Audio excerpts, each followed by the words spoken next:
கிறிஸ்துவுக்குள் அன்பானவர்களே, இந்த நாளிலும் தியானத்துக்காக எடுத்துக்கொண்ட வார்த்தை, நாம் அந்நிய பாஷைகளில் ஜபிக்கும் பொழுது சாத்தானால் அதை புரிந்து கொள்ள முடியுமா என்ற ஒரு கேள்வி. கிறிஸ்தவர்கள் மத்தியிலே இது இரண்டு வகையான ஒரு பதில்கள். சில பேர் இதை புரிந்து கொள்ள முடியும் என்று சொல்கிறார்கள், சில பேர் முடியாது என்று சொல்கிறார்கள், சிலர் நமக்கு எதுக்கு இந்த தேவையில்லாத காரியங்கள் என்று சொல்லுபவர்களும் உண்டு. ஆனால் இந்த கேள்விக்கு நேரடியாக வேதத்தில் வசனம் டைரெக்டாக இல்லை, பட் இன்டைரக்டாக கொஞ்சம் சொல்லப்பட்டிருக்கிறது. பொதுவாக நாம் இப்போ பார்த்திங்களா, ஒரு 2 நாடுகளுக்கு இடையே வார் ஏதாவது நடக்குதுன்னா அங்கே பொதுவாக யாருக்கும் புரியாத ஒரு கோட் வேர்டு அங்கே யூஸ் பண்ணப்பட்டிருக்கும். ஏனென்றால் நாம் பேசுகிற காரியங்களை மற்றவர்கள் அதை ட்ராக் பண்ணி நம்முடைய ரகசியங்களை அவர்கள் தெரிந்து கொண்டு நம்மை தாக்குவார்கள். அதனால் எப்போவுமே அவங்க என்ன பண்ணுவாங்கன்னா, ஒரு கோட் வேர்டு, அது யாருக்குமே புரியாது, அங்கே அந்த மிலிட்ரியில் ஒர்க் பண்ணுறவங்களுக்கு மட்டும்தான் தெரியும். அப்படிப்பட்ட கோட் வேர்டு யூஸ் பண்ணுறது உண்டு. இந்த ஜப்பான், அமெரிக்கா அந்த 2வது உலக போர்லெல்லாம் இப்படி பயன்படுத்தப்பட்டிருக்கிறது என்பது சொல்லப்பட்டிருக்கிறது. ஸோ இது என்னென்னா, எதிரிகளுக்கு நம்முடைய தகவல்கள் தெரியக்கூடாது. இது உலக பிரகாரமே இப்படி சொல்லப்பட்டிருக்கிறது. ஸோ நம்முடைய ஆவிக்குரிய விதத்திலும் பார்க்கும் பொழுது நிச்சயமாக எல்லா காரியங்களும் சாத்தானுக்கு தெரியாது. நம்முடைய எதிர்காலம் தெரியாது. தேவனுடைய திட்டங்கள் சாத்தானுக்கு எல்லாம் தெரியாது. அதுதான் ஆண்டவர் அப்படி தான் வைத்திருக்கிறார். ஸோ நாம் அந்நிய பாஷையில் பேசும்போது பிசாசால் அல்லது அவனுடைய ஆட்களால் இந்த புரிந்து கொள்ள முடியுமா? இந்த விஷயத்தில் கிறிஸ்தவ மதத்தில் ஏறக்குறைய எல்லாருமே இதை ஒரு டிபேட், இன்றைக்கும் அதில் ஒரு பிரச்சனைக்குரிய ஒரு காரியமாக தான் இன்றைக்கி அதை கருதி கொண்டு இருக்கிறார்கள். ஸோ நாம் இதில் நம்ம என்ன பண்ணணும்னா, ரொம்ப என்ன சொல்லலாம், ரொம்ப கவனம் செலுத்த முடியல. ஆனால் ஒரே ஒரு காரியம் தெரிந்து கொள்ள வேண்டும். நாம் பிசாசுக்கு எல்லா காரியங்களும் தெரியாது என்பதை நாம் நிச்சயமாக அறிந்து கொள்ள வேண்டும். இதுக்கு முக்கியமாக ஆதாரமாக நம்ம பார்க்கும் பொழுது 1 கொரிந்தியர் 14:2 வசனத்தை நாம் பார்க்கும் பொழுது, அங்கே அந்நிய பாஷைகளில் பேசுகிறவன் மனிதரிடம் பேசாமல் தேவனிடம் பேசுகிறான் என்று வசனம் அங்கே சொல்லுகிறது. ஏனெனில் அவனை ஒருவரும் புரிந்து கொள்வதில்லை, ஆயினும் அவன் ஆவியானவரால் ரகசியங்களை பேசுகிறான் என்று அங்கே வசனம் சொல்லுகிறதை பார்க்கிறோம். ஸோ இப்படி நாம் அந்நிய பாஷையில் ஜபிக்கும் பொழுது நாம் தேவனிடமே டைரக்டாக அதை ஜபிக்கிறோம்.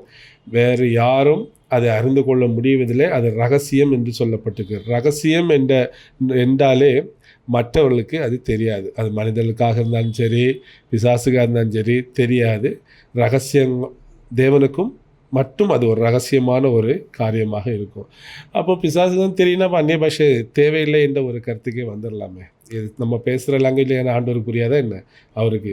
அப்போ ஆண்டவர் என்ன சொல்கிறாருன்னா, இது மற்றவங்களுக்கு புரியக்கூடாது. அது மனிதர்களுக்காக இருந்தாலும் சரி, மற்றவர்களுக்கும் யாருக்கும் இது புரியக்கூடாது. தேவனிடம் டைரக்டான ஒரு ரகசியத்தை அவன் பேசுகிறதுனால் இந்த பாஷை சாத்தானுக்கு புரிவதற்கு வாய்ப்பில்லை என்று தான் நாம் கூற முடியும். ஸோ நாம் தேவனிடம் டைரக்டாக ஜபிக்கிறோம், வேறு யாரிடமும் இல்லை. அது தேவனிடம் நடக்கும் ஒரு தனிப்பட்ட ஒரு இருவழி உரையாடல். ஸோ இதை நம்ம புரிந்து கொள்ள வேண்டும். அது ஒட்டு கேட்க வேறு யாருக்கும் எந்த உரிமையும் இல்லை. அப்படி என்றால் நாம் என்ன பேசுகிறோம் என்று நமக்கே தெரியாத போது சாத்தான் புரிந்து கொள்ள தேவன் எப்படி அதை அனுபவிப்பார் என்ற ஒரு கேள்வியும் நமக்கு இன்றைக்கி இருக்கிறது. ஸோ நாம் இன்றைக்கி அந்நிய பாஷைகள் ஜபிக்கும் பொழுது ரகசியங்களை ஜபிக்கிறோம். அது வேண்டுமென்றே ஒரு ரகசியமாக வைக்கப்பட்டுள்ளது. ஏனென்றால் அறிய வேண்டிய அவசியமில்லாத எவரிடம் இருந்தும் ரகசியங்கள் தகவல்களை மறைத்து அது வைக்கிறது. ஸோ அப்போ சிலருக்கு அது தெரியக்கூடாது என்பதற்காக அது ரகசியமாக வைக்கப்பட்டிருக்கிறது என்று நாம் அதை பார்க்கிறோம்.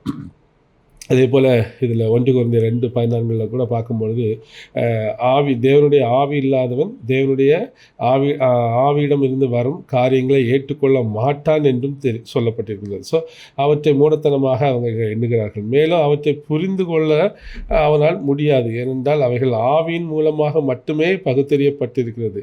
ஸோ தேவனுடைய ஆவி இல்லாத சாத்தானுக்கும் அவனுடைய பேய்களுக்கும் இது நிச்சயமாக இன்னும் அதிகமாக பொருந்தும். ஏன்னா தேவனுடைய ஆவி அவன்கிட்ட இல்லை. தேவனுடைய ஆவியற்றவன் இந்த காரியங்கள் எல்லாம் ஏற்றுக்கொள்ள மாட்டான், அவனுக்கு புரிந்து கொள்ள முடியாது.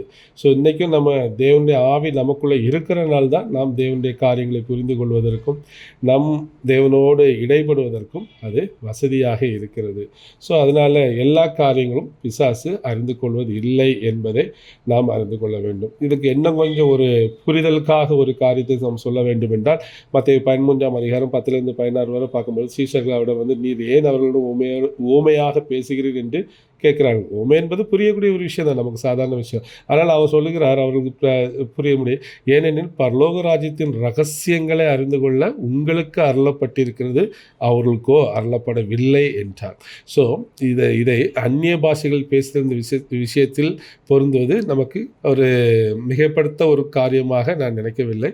பரலோக ராஜ்யத்தின் ரகசியத்தை அறிந்து கொள்ள சாத்தானுக்கு அதிகாரம் கொடுக்கப்படவில்லை என்று சொல்லும் பொழுது, சிலருக்கு அந்த அதிகாரம் இல்லை என்பது இந்த நம்ம அந்நிய பாஷையில் பேசுவது நிச்சயமாக அவனுக்கு அந்த அதிகாரம் கொடுக்கப்படவில்லை என்பதை நாம் புரிந்து கொள்ள வேண்டும். சில காரியங்கள் சிலருக்கு புரியும், சிலருக்கு புரியாது. அப்படி ஆண்டவரை வேறுபடுத்தி இங்கே காட்டுகிறார் இந்த ஓமையிலேருந்து பார்க்கும்பொழுது கூட. ஸோ அப்போ நிச்சயமாக 2 விதமான காரியங்கள் இருக்கிறது.